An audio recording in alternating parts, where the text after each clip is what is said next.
Welcome to Not Just Ads, the show where B2B brands discover how creator-led content drives pipeline, builds trust, and grows long-term brand equity. Each episode, we speak with business leaders, founders, and creators who are defining their categories.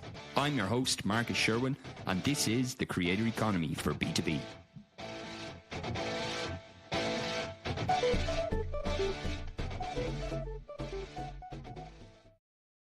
Hello and welcome today to Not Just Ads, the creator economy for B2B. Today, I'm delighted to be joined by Justin Humphries on the show.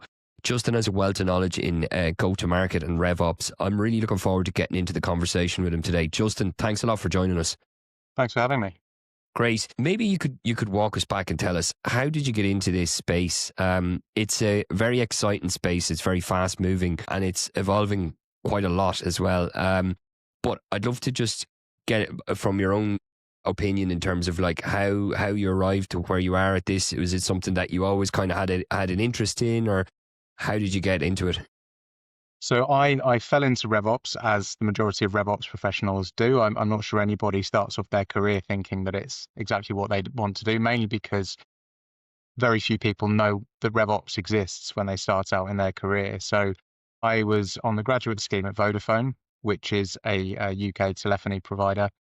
At the end of that course, so it was a 2-year program where I did a series of rotations, and there were 50 other people on the same course at the same time. And as soon as that course came to an end, we were all fighting for the same small pot of jobs.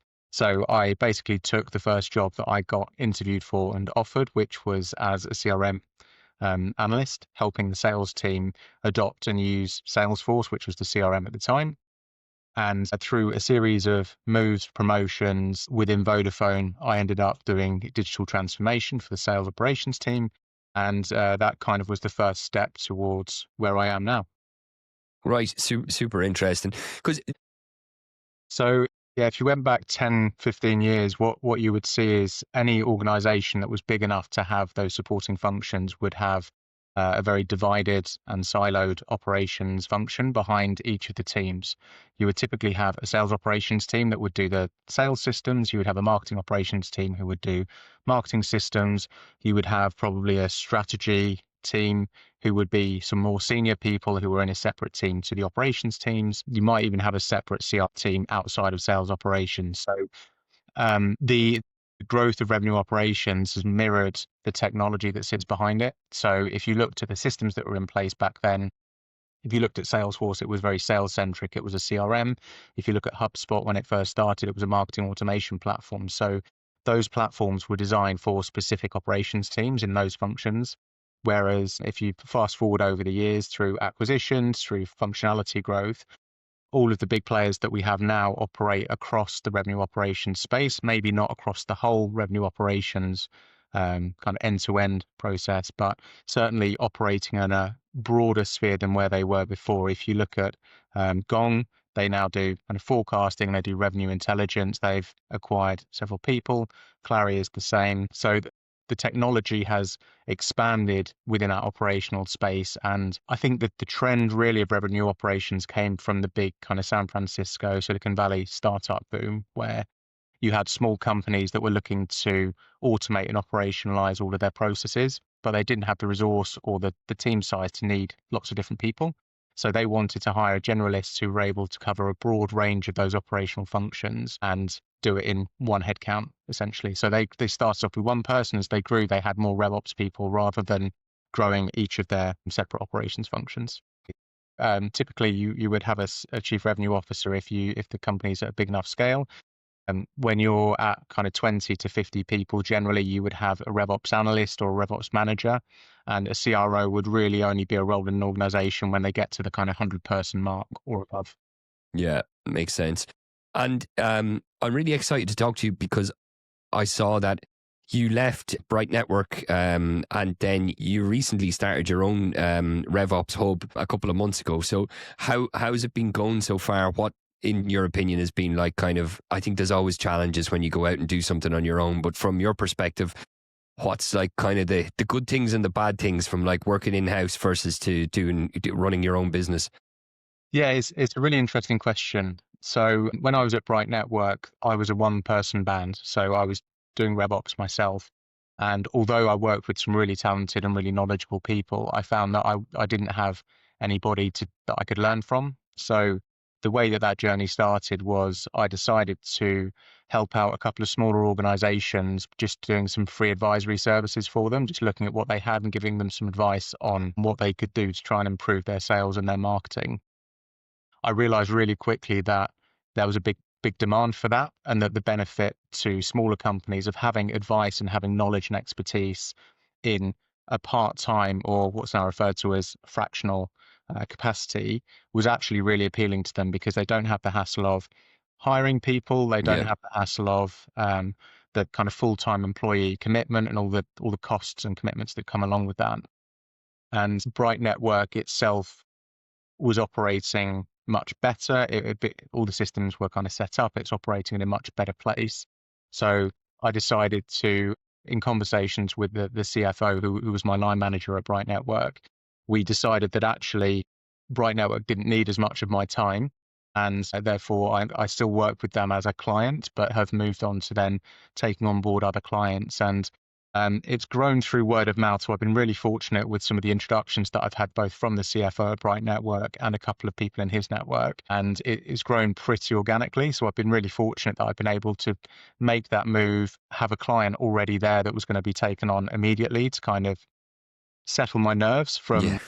out on your own point of view. Yeah. And, there's a few people who've been really instrumental, and without them, I would be in a much trickier spot. So I think really the most difficult part of going out on your own, if you like, is that there's not really a lot of security in terms of income, and you're always trying to balance. If you've got revenue coming in, balancing your own lifestyle and your own income versus what do I keep in the business so that I can then invest, take on more stuff. So that really, from changing from a full-time salary where everything was coming to me and I didn't have to worry about what was staying in the business, really, that really is the big shift that I've found and had to battle with. Yeah. Yeah. It's exciting though, I guess, as well, because you're making the decisions, and the good ones and the bad ones, but also it's like once it begins to scale and so on as well, it's rewarding, I imagine. Yeah, so I've just taken on my first hire, Oh, who great. will be Congrats. starting, would have, by the time this comes out, will have started a few weeks ago. So that feels like quite a big step for me personally, and for the business. But it feels like a natural progression, and I'm comfortable with the clients that I work with. They've been really supportive, and I think we'll do some really good things with them. I think the space is a really, really exciting place. And really the aim that I have is to bring the revenue operations knowledge and benefit to companies that previously wouldn't have maybe even considered it, or would Yeah. have considered it and decided they wouldn't be able to afford it. Yeah, it's interesting actually, because I had Hayley Brooksbank. She's a marketing manager for professional services on the show a couple of weeks ago, and what she was talking was that how professional services previously, they may have a marketing manager, but now it's getting very common where they're like having a number of different roles, from RevOps to marketing operations in particular type of sectors. I don't know if you see that as well, or if it's like typical kind of SaaS companies, but do you see it across the board now as well in other verticals, that they really see the value of RevOps, and they're either have fractional people, or they actually are building out like kind of permanent roles in-house for these kind of functions within the organization? I think the shift really is in the companies that are just starting with their tech stack and with their kind of Yeah. getting their operations set up, because previously you had to hire somebody full time. And as we said before, that was quite a big commitment. You've also got the challenge of, if you're a small company who's grown to a size where you're thinking about RevOps, typically there's one of two things that happens. You either have people who started off in junior roles in the organization when it was really small, who've grown with the company, maybe taken on some team members, and they've not worked in an organization before where there has been a tech stack in place that works. So they don't really know what they're looking for, either from a tech point of view or from a RevOps point of view, because they've not worked with RevOps before.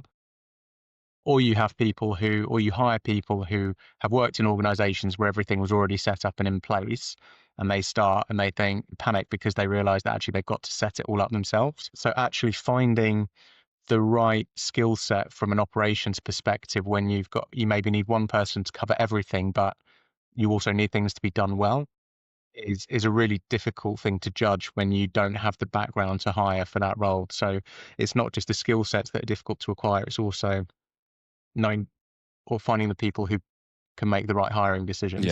Yeah, I can imagine as well, because the scope of the role is relatively new in the last few years. Like, if you go in and you work with a typical client, what's normally like that?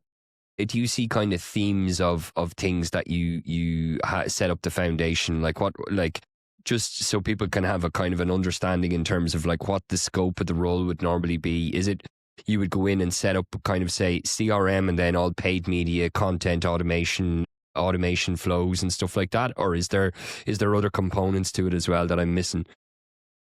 So I'm a fierce component that the people that are most knowledgeable about a topic should be the ones doing it in an organization. So the role of revenue operations is to provide the underlying infrastructure for marketing all the way through to sales and then to finance. Finance is maybe a bit debatable. Some companies prefer to have finance operations kind of sat with the finance team, and others like it to be part of RevOps. What I typically do when I first go into an organization is I look at what they've got. And the biggest trend that I see is that organizations that have 50 to 70 people have already bought some technology. They've paid somebody to implement it a year or two previously, and they haven't had the ongoing maintenance because they didn't want to commit to that cost moving forward. So they've spent a lot of money investing in a piece of software. It's then become less efficient and less effective, and stuff's broken, stuff hasn't been kept up to date, and they get to a position where they can't really use the system. So not only have they spent a lot of money, they've got inefficient processes that are being blocked by error messages and bugs and all that kind of stuff. So that really is the biggest trend that I've seen working with small companies who haven't got RevOps in place. Is they've put the cart before the horse in terms of systems and tech stack. And that really slows down businesses that want to scale up to that 5 million, 10 million ARR mark. Yeah, I can imagine it's a challenge as well, because scale ups and startups like that, everything is a priority and everything is urgent. So if the system is not working, it's probably abandoned and it's kind of like something else is done in the short term. But then when you come in and sort it out for them, do you find then that it's like the challenge is like having an internal champion that's kind of like advocating for getting other people to use it for reporting, and like when you come in and you do the work for them, do you find that it's like that sometimes is a challenge of like getting the mindset of like, now it's fixed, now it actually reports accurate metrics, you need to start using it? Is that a challenge sometimes? I know it has been in organizations when we switch different types of software and stuff in previous organizations I've been in. Yeah, and it's not a challenge that's unique to CRMs either. You get the same with web hosting software and website builders and that kind of stuff. If it's not been done well, it leaves quite a bad taste in the mouth, and people are then reluctant to trust anything else. So that's one behavior change. And the other behavior change is people who are comfortable with spreadsheets and they've got kind of their whole business running on spreadsheets and Word documents, and getting them to trust the system to provide the right numbers on a consistent basis and actually let go of those spreadsheets that are really comforting. That's probably a more difficult behavioral change, to be honest. Yeah, I mean, there's lots of difficulties, but those are two of the big ones. Yeah, I can imagine. I'd love to talk to you a little bit about tools and stuff. Like, what do you see? I hear an awful lot of talk about Clay and Clay automation and its capabilities. And from your own perspective, then, I know that Clay is kind of, you can do a lot of data enrichment and stuff like that. But what do you see as kind of like effective tools that are actually really contributing to revenue impact from when you see it? Now, I know that CRMs do it from an efficiency basis and a reporting basis, but are there any tools that you're kind of excited about and you kind of see as like, oh, wow, I've seen companies implement that and actually they're seeing the impact on their revenue within a couple of months? So I actually think that, again, I'm going to talk for the small and medium enterprises here. So the companies that, are up to kind of 250 people in size. I actually think that going the other way is a lot more effective. One of the big trends that we touched on earlier is how the majority of software providers have grown and they've acquired functionality and they've built out their own functionality. One of the things I've been really impressed with working with HubSpot in the last couple of years is that they've implemented so much functionality that previously you would have to get from external tools like Gong, call recording, analytics, and AI, Clay as well. And they've now got ChatGPT and Claude embedded within HubSpot as well. So what that's been able to do is that companies can invest in one platform and have everything built in and at their fingertips. Whereas as soon as you start bolting on and adding on separate tools, unless there's a really good reason for it, typically it adds to the complexity and makes it more difficult to maintain. So there are some tools that I would highly recommend. So companies that are looking for target addressable market and looking to find contact data, you can use a tool like Clay, but it's the skill set to use that and adopt it properly is relatively expensive because it's quite specialized at the moment still. But you can get some more simple out of the box tools like Cognism and ZoomInfo, which will provide access to a lot of that data, including intent, probably more expensive from a platform point of view, but anyone can kind of plug and play. It doesn't take a specialist to be able to implement it. So I definitely think from a data point of view, those sources are probably the first thing that I would look at. If you've not got the right company data and you've not got the right contact data, start off with the basics. Yeah. And that's where the ROI will come. So I implemented Cognism and Bright Network, and we had 900 million of additional pipeline Wow. £9,000, not million, in additional pipeline within 6 months, which was great. Yeah. No, we had Liam from Cognism on the show a couple of weeks ago, and I think it's really interesting what they're doing because it's. I know ZoomInfo is very much US focused, whereas I guess Cognism is more EMEA and UK focused. But I'm really curious then, from when you go in and you look at like kind of organizations and you look at the commercial function, the revenue teams and so on. What do you see as like kind of one of the challenges like that when you're going into organizations and you kind of see there's a lot of, in marketing they call it like the kind of the sales and marketing silos and so on, but do you see that there's a kind of a misalignment with revenue sometimes as well? Like you mentioned that some people are just reporting and they're using spreadsheets, and then you have a commercial team as well. Do you see like that kind of thing when you look across different functions also when you go into these companies, whereby there's just they're not all seeing the same picture sometimes, and it can be a challenge to get a proper pulse on the health of the business? Yeah, so I think that's a bigger problem in larger organizations than it is in smaller organizations. What I've seen from smaller organizations is that they've actually got quite a good finger on the pulse in terms of, certainly from a B2B point of view, in terms of the customers they've got, customer satisfaction, pipeline. The problem is that it's set up in a very manual way. So if you ask someone to give you the data, they will give you an accurate number, but they might have to look across 4 different spreadsheets that are owned by different people, and there's no version control, and you don't know when it was last updated. Having everything in one centralized place is a much more effective way to manage that revenue data or whatever data it is that you're looking at. It also means that if somebody leaves who has got the keys to the kingdom, if you like, you've still got the data in a centralized place, and you don't lose it when their Microsoft 365 access gets cut off. Yeah, exactly. Yeah, no, I guess it's a big risk as well. If someone in finance, and there's only 1 or 2 people that have that, and then if they decide to leave, what do you see with like, say HubSpot as a company? It's phenomenal, the growth and the offering that they have. Do you see that that's kind of the category leader then for kind of say small to medium sized businesses, that they are still really leading the way in terms of the CRM? And I know they're not just a CRM because they've so many other capabilities, but are there any other players, do you think, in that space that can compete with HubSpot? Or do you think that they've, at the moment at least anyway, that they really own the category there? So I would definitely say that they own the SME category. I would caveat though that there are other providers that may be more suitable depending on the use cases. So if you're a small architecture firm and you've got 2 people and you're not planning to grow, you might be better off with one of the kind of lesser known or smaller CRMs, Pipedrive, Sugar CRM, Zoho, because they will offer most of the functionality. They'll give you the basics, probably give you a little bit of AI if that's flavor, and the costs will be smaller than having kind of all the functionality within HubSpot. What I would say though is that as a default position, I would say that if there's a company that's below 1,000 people, certainly below 500 people, I would take some convincing that HubSpot is not the right solution. There are some use cases where Salesforce would be better. So if there are complex integrations, so for example, risk management for insurance, or if you've got complex financial systems that require lots of integration and governance, I don't know if Salesforce is a better platform technically, but you'll have much easier access to people who can build something because they've got a much longer history of building systems like that. So there are some scenarios where Salesforce is better, and there are some where one of the smaller CRMs is better. But typically, I would say that HubSpot will provide the best solution for 80 to 90% of small and medium companies.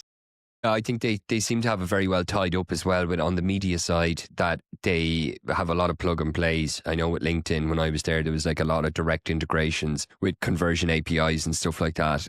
It's a really powerful platform and the offering that they have. How do you find in terms of like partners with HubSpot? Do you find them supportive when you're working with clients? Do they have a good partnership team there that kind of support, say you're working with clients and they have HubSpot and you're kind of helping them figure out to get the best use of it? Do HubSpot do a good job, do you think, in kind of facilitating partners like yourself to help clients to get the best out of it? So their partner enablement is superb. It's really good. If you're a partner and you have a knowledge gap that you need to fill for a client, their online academy is brilliant. So I've really benefited from that. But I think there's two things with HubSpot that I've noticed, and I worked with Salesforce for 13 years. So I'm still relatively new to HubSpot, so I could see the difference. And the two areas that really shine for HubSpot are, first of all, their product team are incredibly plugged into partners and clients. So whereas I found with Salesforce, they would try things maybe with some of their massive companies, their massive clients, but typically all of their development would be done in-house. HubSpot, I've spoken to 4 different product teams in the last 2 months where they're developing things and they want input from people who are working with clients and who are working system day to day, and they've asked for input and opinions on, do you prefer this or this? What's missing out of this process, and how do we make it better? So that's the first thing. And the second thing is that the partner ecosystem with HubSpot I find is much more harmonious. So I have a really good network of people, even people I've never met before, where if I'm working in HubSpot and I don't know how to do something, I'll just put a message on LinkedIn, or there's a couple of Slack channels that I use. And without exception, I'll get suggestions, I'll get feedback, I'll get thoughts from people who don't want anything for it. They just want to be helpful. Whereas with Salesforce, I always found it was very difficult without going onto the Salesforce community hub. It was very difficult to get the answers that I needed and get some like alternative ideas of how to address challenges. So as a partner for HubSpot, that's invaluable to me. Yeah. Yeah, no, I think they always have a very good, at least a good reputation on the market anyway, in terms of how they look after both their clients and partners as well. So it's good to hear that. Do you think then with like partners like that, like you have HubSpot, you have Salesforce, other ones that are entering the market in terms of, you mentioned about how cloud now is integrated into HubSpot, and you are maybe, did I hear you right? Did you say that cloud is implemented on HubSpot, that you can have access to it? Or maybe I heard that wrong, no? Yes, yeah, that's right. Okay. So you can enter a query into Claude as long as you've got the paid version and it's hooked up to HubSpot. You can enter a question in Claude and it will use CRM data to provide the response. Okay, right. So that's very useful then. So like even for lead sequences and stuff like that, you can probably use it also. Well, I actually haven't used it to a great extent, if I'm honest. So Yeah. I don't know exactly what the use cases are. Yeah. But I've seen quite a lot of buzz on Yeah. LinkedIn from people who know what they're talking about. Yeah. Yeah. No, it's super interesting because I think the other thing is like what we're talking about, HubSpot and Salesforce, but then now with this kind of new wave of AI CRMs, I think there's one called Atler that I've heard of. You have then other channels that are not necessarily RevOps, but lovable, and these different kind of platforms. But I'm just kind of curious to see if you see that when you go into a company and they have HubSpot and they're working with certain partners, are there any other tools that you kind of see and go like, this is actually a no-brainer, you should probably get this in and use it? Like, I'll give you an example for I've used, and it's probably not maybe for more small to medium-sized businesses, from a thing of like kind of data privacy might be an issue, is Fathom. It's like a free version of Gong and it's quite useful. But I just wondered for like any other kind of AI useful tools that you've come across that like companies can integrate very easy, either into HubSpot or just use it as an additional onto their tech stack. Yeah, so There's a couple that I would look at. So as the first no-brainer, it would be a platform called NeverBounce, which is an email verification. Okay. And I actually only have recently become a customer of theirs, but it connects to your HubSpot within a minute or two, and it will basically run through all of the contacts in your database, and it will tell you where you've got invalid email addresses, where you've got people who've left the company, and to be able to remove those from your send lists, from your marketing lists, means that you're going to improve your deliverability Yeah. score. And it's $99 a month. So I mean, Yeah. It's a any no-brainer. company should be spending that money to Yeah. get their database clean.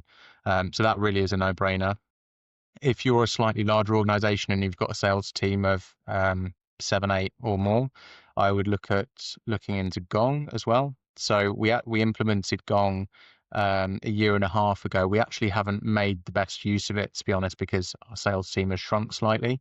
It's not been the biggest benefit to us, but in terms of getting conversational analytics, conversational intelligence, should I say, uh, trends and behaviors from your sales team. So you can look at what they're talking about, behaviors that lead to higher conversion rates. So whether you're talking more or less on your calls with with your clients, looking at differences in pitches between a rep who's doing really well versus a rep who's struggling to convert. It does win-loss analysis as well, and it integrates really nicely with HubSpot as well. So if you're a slightly larger organization, I would recommend looking into Gong, because you can definitely get some good metrics and reporting out of that will give you some insights to action. Yeah. I've used Gong myself in LinkedIn, which is kind of weird because we were part of, well, when I was there, we were part of Microsoft, but we would use Gong as opposed to using Microsoft Teams. And I believe it was because of the integration with Salesforce. But one of the things I found it was really useful for was like what you mentioned in terms of monitoring people's like sales calls. But the other thing was just for internal communication. So like rather than just giving you an update on a deal, you just send them the link to Gong and they can just review it straight away. Or if there's somebody that's tagged in and there's some blocker or something like that, it's really useful instead of just sending an email and giving a brief and so on. I think Gong saves an awful lot of time in that sense. But I could see initially there was a bit of resistance both on the customer side, but then on the employee side. But within about 2 or 3 months, I think people were. I would say, at least from what I see, that most people now can kind of are like relatively okay with calls being recorded as long as they know it is recorded. Yeah, I think it's all about the delivery and the messaging of it. To be honest, if people know that they're being recorded, and it's not because you want to get what they're saying noted down on paper so you can hold it Yeah, to a later yeah, date. It's kind of the messaging I find works best is, if I've got this call recorder, it can take my notes for me and provide a summary for me. yeah, It means I can focus on the conversation with you rather 100%. than noting Yeah, stuff down. Typically that's enough to reassure clients. If definitely. it's an exec or someone in the C-suite, typically they would prefer that it was turned off, which is Yeah, fine. yeah. But vast majority of people are comfortable with it now. Yeah, no, I think it's a very powerful tool. I think it's at least at the time we were there, and they've seemed to expand the offering of what they're doing and all. It's a very exciting company. Any other tools that you're excited about? AI tools or anything that you see that's kind of because I think there's always what would I say? I suppose to some extent there's always this kind of like risk of like shiny toy syndrome, and then when you get under the hood, you see actually what's actually effective and what's critical to a business and what's just like maybe something nice that maybe is not necessarily useful, so to say. Is there anything else like apart from Gong that you think that it's like that's actually really useful? Think so. You mentioned Clay earlier, and if you're not using HubSpot and you don't have like the native LLM connectors, Clay is a good alternative. But I think the biggest benefit of AI is not the automation of outreach and emails and construction of copy, because I think people can still see through that. The most benefit that I see at the moment from AI is being able to do company and contact research really quickly to tell you who's in a position to buy, who stuff that people have either engaged with or interacted with, or information coming from the company that's relevant to what you're going to talk about, so that when you do your outreach or when you try to connect with people, you have something that is going to be of interest to them. So rather than sending, I mean, automation has gone a little bit crazy Yeah. at the moment with there are so many tools that you can have which will send thousands of emails a day, and it will be personalized because it will be based on AI. But I think the biggest benefit of AI is when it's joined up with human intelligence and human engagement. So you're targeting a smaller subsection of people that you're trying to connect with, but you're doing it in a much more informed way with a human experience. And I think that really is where the power is going to be for sales. And I think any company that's, you know, getting rid of their sales teams and their human teams that are customer facing is going to struggle at some point, because having AI outreach and AI messaging is not a differentiator anymore. No, no, no. I think it's definitely democratized, and I think there's a lot of. If you look on LinkedIn, you can kind of see these different tools of like, I booked 50 meetings today with this tool, just comment below and I'll send you the link. That's why I'm always curious of like, kind of, do this actually work? Because I haven't talked to anyone where that they're running a company and say, yeah, no, it actually works effectively. I think people seem to be moving in the other way of what you mentioned, that it's like educate themselves, and then that they're like, they have an edge in terms of when they're talking to a particular prospect or a customer, that's relevant information that might engage them, rather than this just kind of spray and pray. Yeah, I completely agree. And I think the miss that a lot of people have with AI is that they ask it for input, which is typically going to agree with what you're putting into it. So Yeah, the prompts themselves are biased. yeah, Whereas I think what I've started to do recently is whenever I'm trying to come up with an idea, or I think that something is the right decision to do, I will use ChatGPT and I will ask it to tell me like arguments against what I'm yeah, doing, so that I can get some kind of different or get some different ideas or thoughts which actually contradict what I'm thinking, which I yeah, find that is far more useful than telling it to tell me what to do.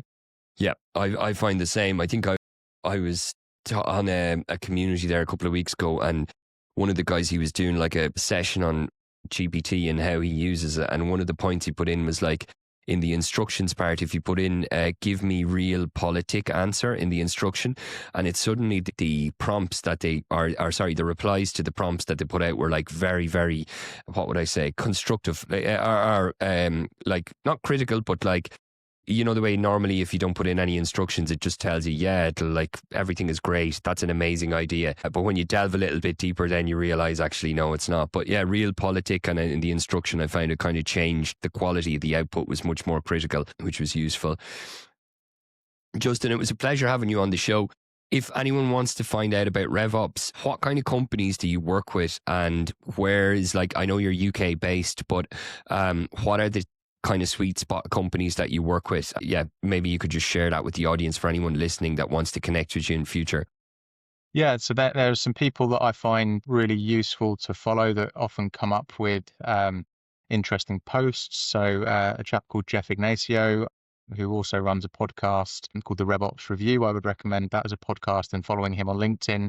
He's very into his video stuff, so he'll do tutorials and how-tos, and for particularly around anything to do with AI models and make and that kind of stuff. He's really good and really interesting. Natalie Furness also runs a RevOps company based in the UK. She also posts regular content, which is really, really useful.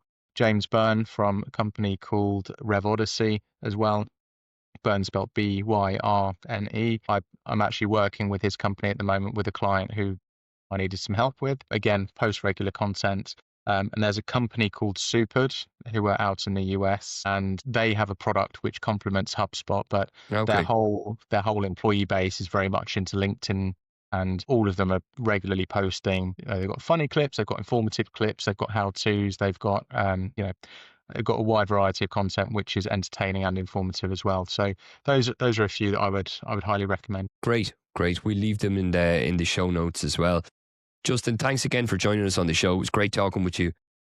Likewise, absolute pleasure. Thanks, Marcus. Thanks.